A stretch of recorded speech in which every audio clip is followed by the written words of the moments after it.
Hello, I'm Seth Snowden, husband of Brooke Snowden and father to JC, Finley, Ruthie, and Colt. I know that many of you will already be familiar with the story I'm going to be telling you today.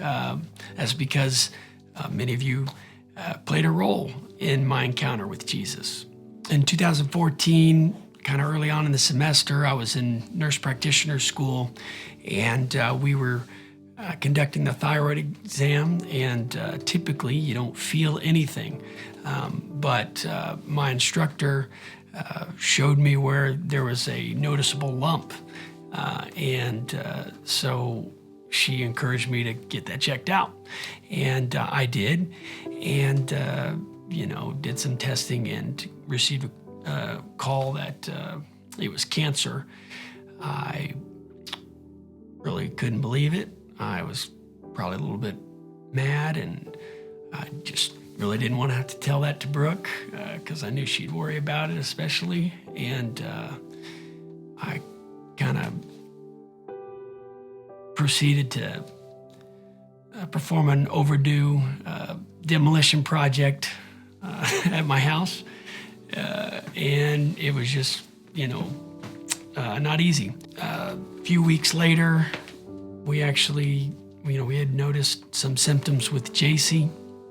She had some shortness of breath and kind of was sweaty. She was always really small and slept all the time. And so we had her checked out, and it turns out that she had a congenital heart defect called a PDA. So again, it was a scary time for us. We were worried about her and her health and her growth, and so we were instructed to have surgery. So we were in St. Louis for JC's surgery, which was kind of presented as something minor. However, in the middle of it, the surgeon kind of came out and said, unfortunately, guys, she actually has like several other heart problems that are more important than the one that we actually came to get fixed. And kind of just sort of, it was like a shot in the heart, as we were taken aback, worrying for her. They went ahead and did kind of a experimental or academic procedure to fix the problem there and hold her over until she had to have surgery in 3 years. This 3 years was tough, as we were kind of like anticipating and watching her grow and like wondering is she's gonna have any serious health problems. She just continued to look like a normal little girl as far as we were concerned. So that was great, but it allowed us to mentally and spiritually prepare ourselves for that big open heart surgery. But even more so, our church family was prepared to go into battle with us. Fast forward 3 years, and we've got our life group just totally involved with everything, getting us things to prepare for surgery, sending us playlists and verses, lots of scripture to keep us in the right frame of mind. And of course, we just could feel the amount of prayer that was leading up to and during surgery and the follow-up.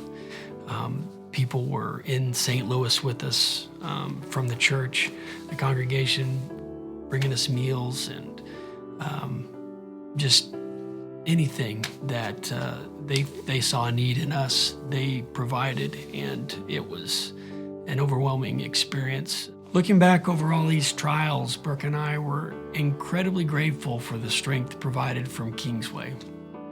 We understand how powerful, beautiful, and unifying the local church is.